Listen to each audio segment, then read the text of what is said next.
At the beginning of this tune, you might be tempted to use the standard fingering of a D chord with this fingering, but since I need to use this second finger to do the bass notes, F sharp, A, B, and the melody starting from B to A on the third string, therefore I will finger this D like this.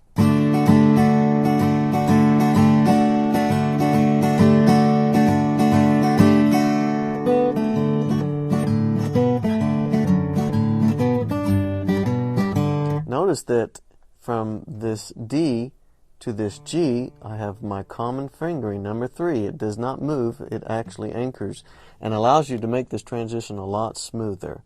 And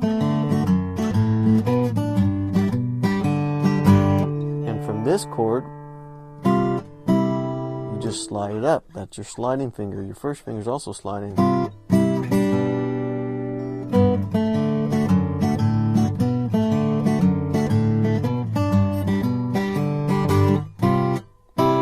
Notice though that I'm going to have to substitute my third finger with my fourth finger because we're getting ready to slide down. That is to prepare the melody to hit this F sharp down here.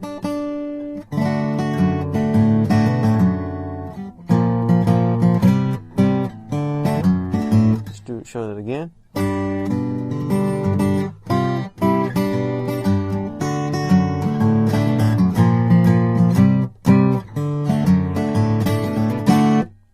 That takes care of the first verse. Now the second verse, we can use the standard D fingering. And the reason I do it standard is because I'm not using those bass notes. I had to finger it the other way for the use of bass notes. But since I'm not, I got more open strings. And then it just works perfectly with your standard D suspension, etc.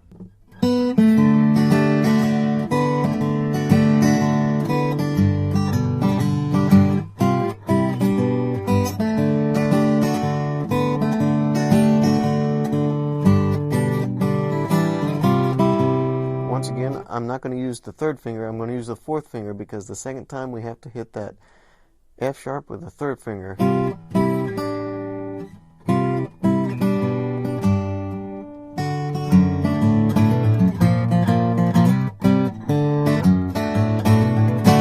On to the next verse. My fourth finger is already pre-planted, therefore a common fingering between the sections. Just keep it there, lift the other fingers up, and go right along.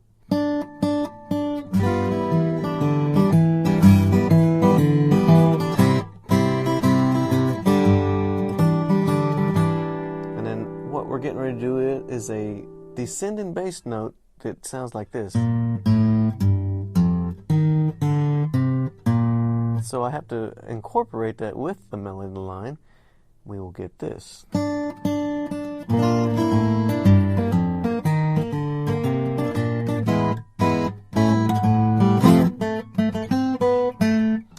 So you have your bass line and your melody line together, and a little bit of an accompaniment right there on the B flat. Accompaniment.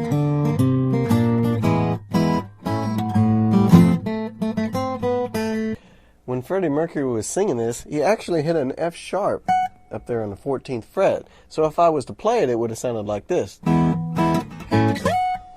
that would have been too far out of the reach. So to substitute the high 14th fret on the first string, I just found the same note right there. And that would keep me in first position, making this a lot easier.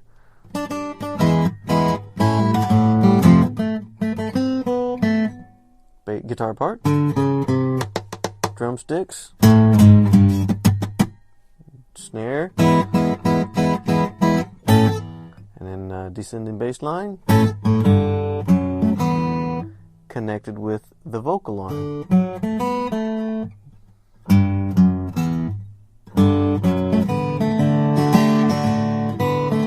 Guitar part. There's the old high lick that Brian May is throwing in there. And notice that the G string can also be played along, or even the D open string. It's all part of the G7 chord. Or if you prefer, just play the two notes by themselves. Let's try that again.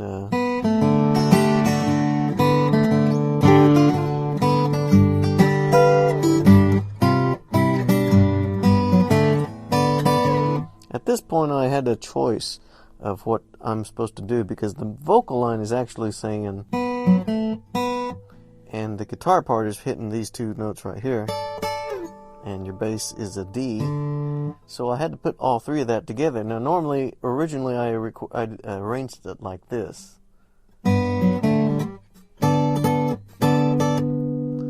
But that was such a hard chord to get in and out of, I wanted to make it more guitaristic by simply removing this note right here, making this B the open string, and keeping the most highest noticeable note in there from the guitar. And there your D bass note is used in the open string. So what I have now is, and you're getting the same effect, just a lot simpler and more guitaristic.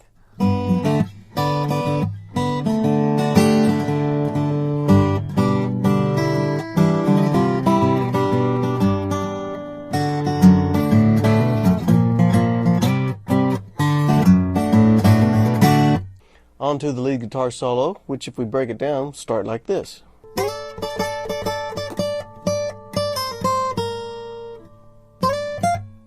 Or bending, actually. But it's very hard to bend and keep the bass notes going, as we saw in We Are the Champions. So in this case, I'm going to sacrifice the bends to keep the bass notes going. Now, to keep this simple, I simply keep a running bass note in there and a running D note, whereas normally on the recording he's moving. But to make this more guitaristic, I keep a constant bass note.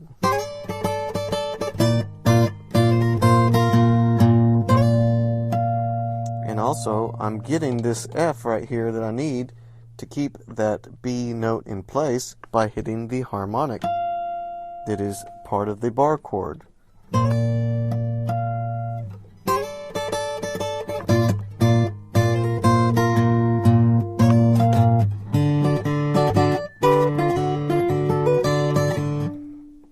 A section that requires a descending bass line and a lead guitar line,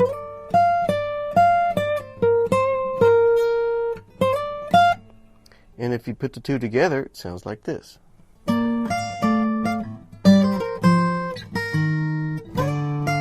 Thanks to the D open string, I can actually get a little groove into that slide up.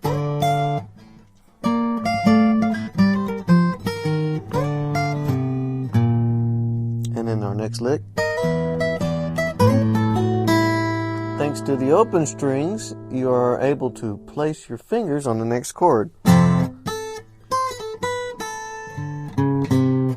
And I'm actually kind of barring that, or to where I can keep that note sustaining and connect the little guitar lick to the vocal line.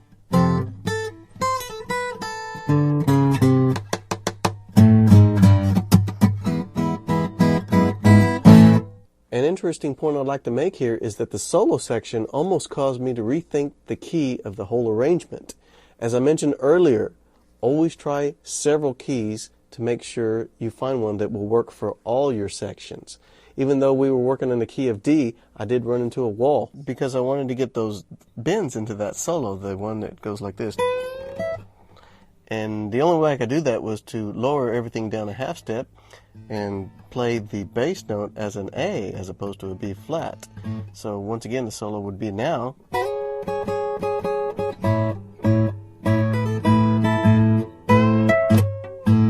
Unfortunately, I have to go to this awkward C sharp chord. But once again, here would have been the nice bend. And then awkward.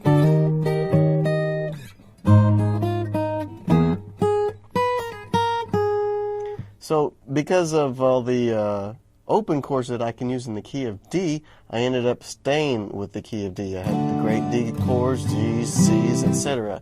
Whereas if I'd have moved everything down a half step, I would have had a lot of bar chords. Once again, here's the solo back up in the key of D.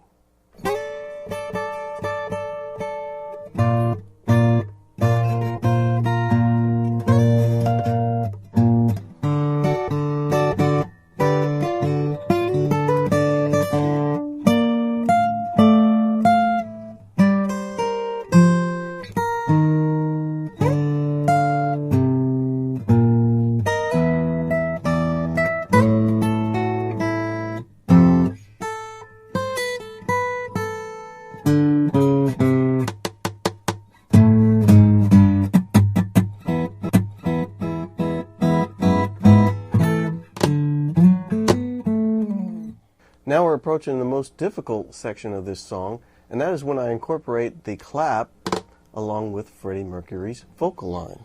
Now the vocal line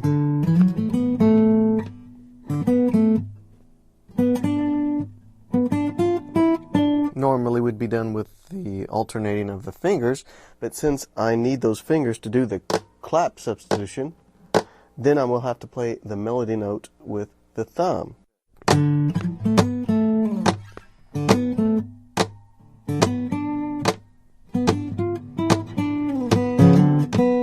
Also, I'm trying to incorporate the harmonies with Freddie Mercury's voice, but first I got to figure out what the harmonies are doing, and then I incorporate his voice within.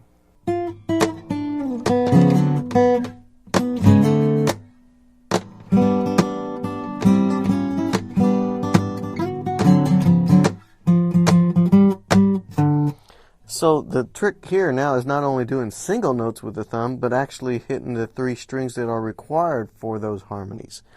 And that was what made this little part the most difficult in this arrangement.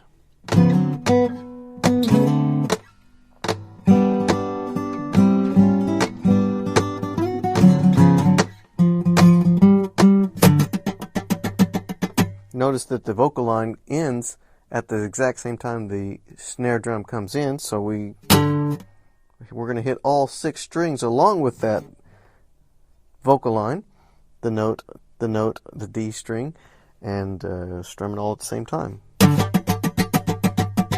Bass player.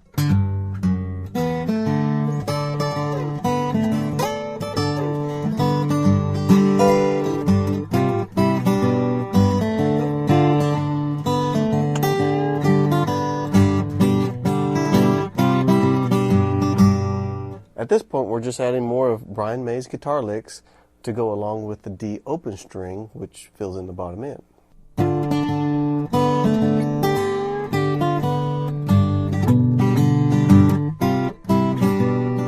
Now harmony's coming up this time. There's your harmony, along with this part here, a little bit more harmony.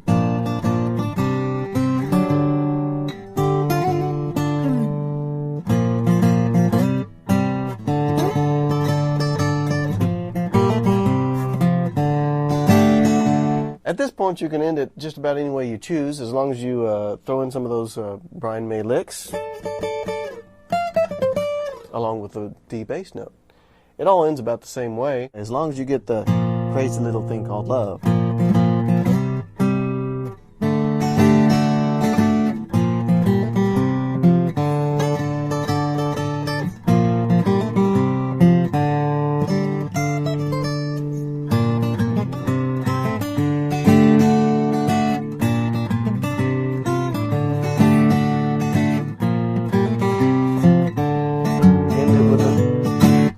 With a nice clean D chord, and that would end the song. So just like before, I'm going to play through this slowly from the top to walk you through the changes. See if you can follow along.